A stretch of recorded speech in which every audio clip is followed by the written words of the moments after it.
Welcome back to the channel. Today is a beautiful day, but the drama happening over in Port Charles is darker and more intense than we've seen in years. So, grab your favorite snack, get comfortable, and let's dive right into this absolute madness. I am literally shaking right now. I am typing this up at 2 in the morning because I just finished watching the latest episode and I cannot sleep. I need to get this out of my system. And I know you guys are the only ones who will actually understand what I am feeling right now.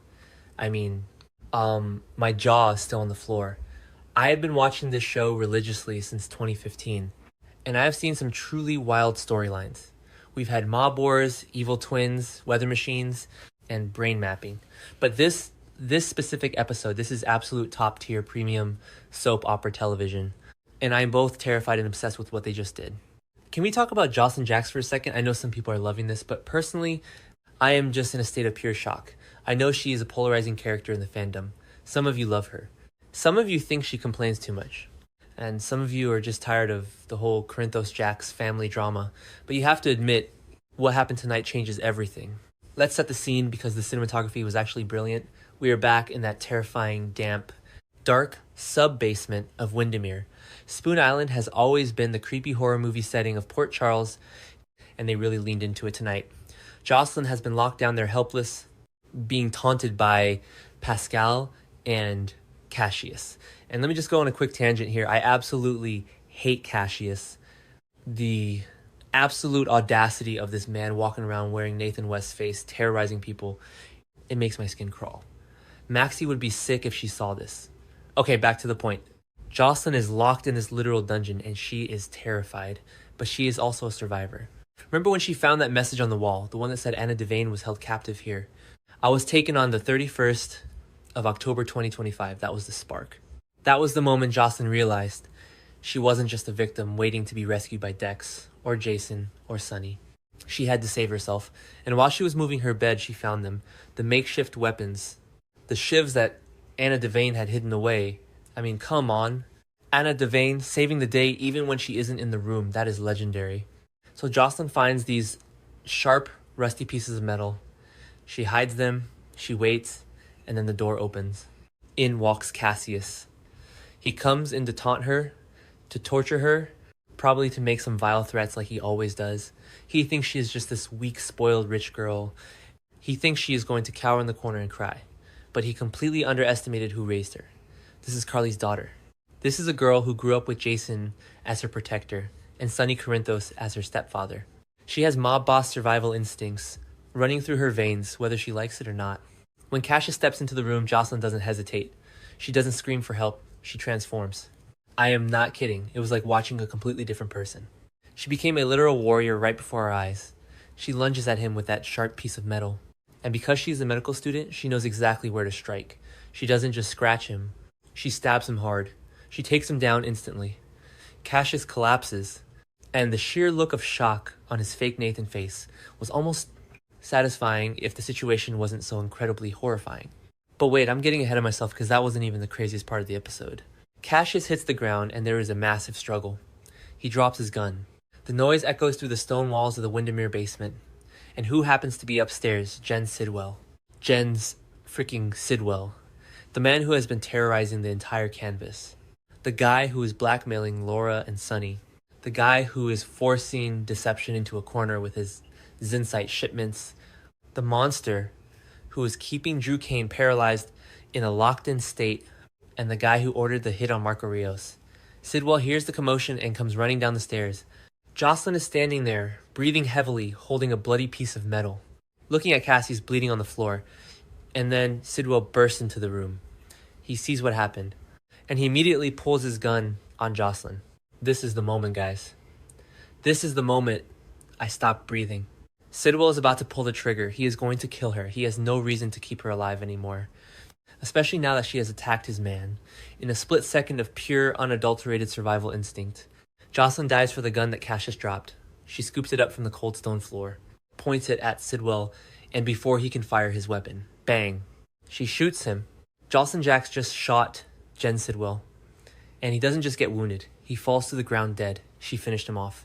I cannot believe they did that. I mean, I am sitting on my couch screaming at the television. Jen Sidwell is dead. And Jocelyn is the one who pulled the trigger. Let's just unpack the psychological weight of this for a second.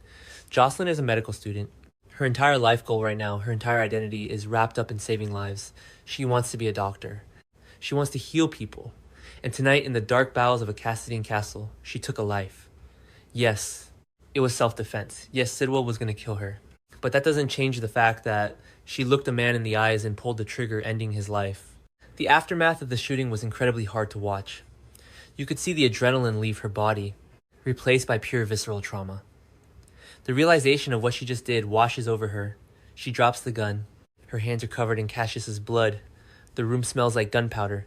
She's a killer now. A killer in self-defense, but a killer nonetheless.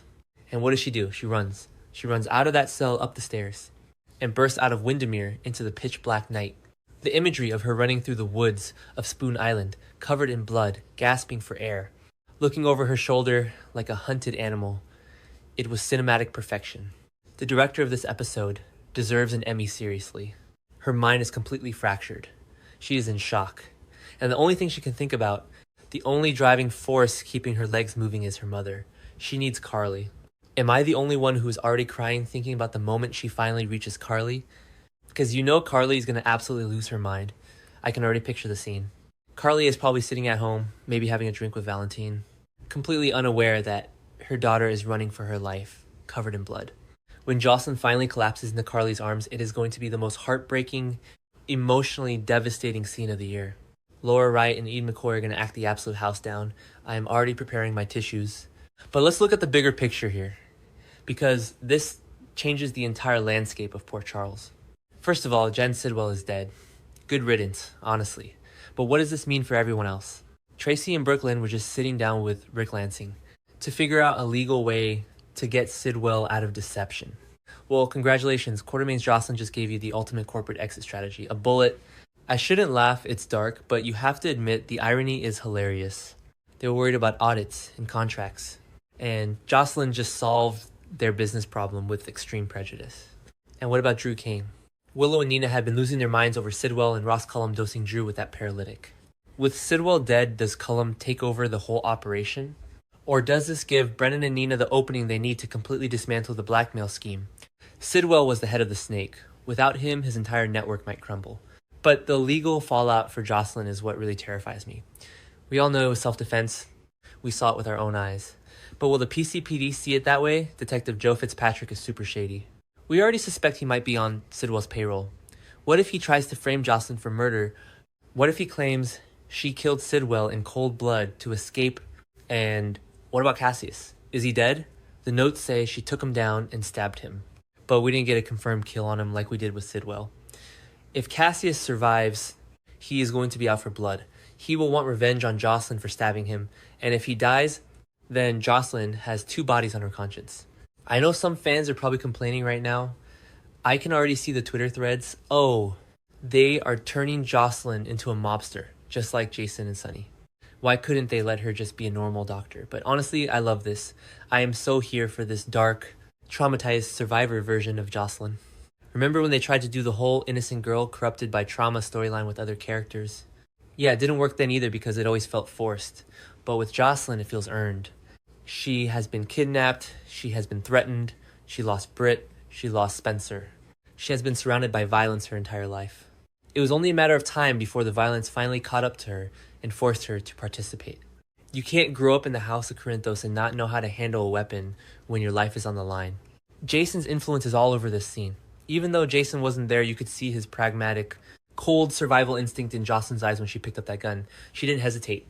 She didn't beg for her life. She neutralized the threat. Jason would be proud, even though he would hate that she had to do it. And Carly, oh my God, Carly. When Carly finds out that Sidwell was holding her daughter hostage and that Jocelyn had to kill him to survive, she's going to go on a warpath.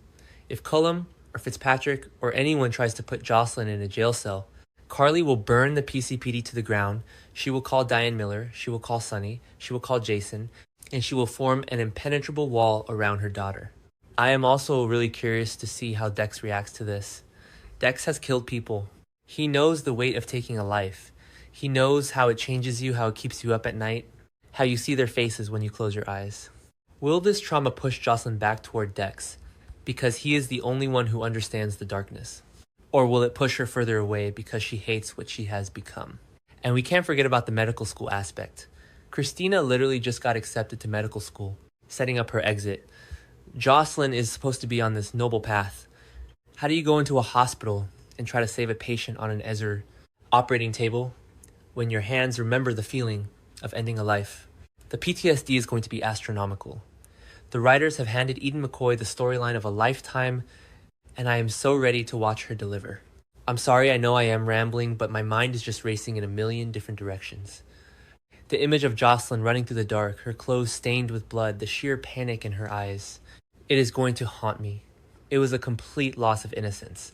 The girl who used to worry about college drama and volleyball is gone forever. She died in that Wyndemere basement, and a survivor was born in her place. I know this is a lot to process. I need to know what you guys think. Am I overreacting? Am I the only one who thinks this is the most compelling Jocelyn storyline we've ever had? Do you think Cassius is dead or alive? And how long do you think it will take for Carly to unleash her wrath on the rest of Sidwell's men? Drop your thoughts in the comments below because I am going to be up all night reading them. I need to talk to people who get it. This show is going to be absolutely unmissable for the next few weeks. I am dreading the pain Jocelyn is going to go through, but I am so here for the incredible drama it's going to provide. Okay, I'm going to try to calm down and maybe get an hour of sleep before the sun comes up. Stay safe out there, Port Charles fans, and remember, never underestimate a girl with a shiv and a survival instinct.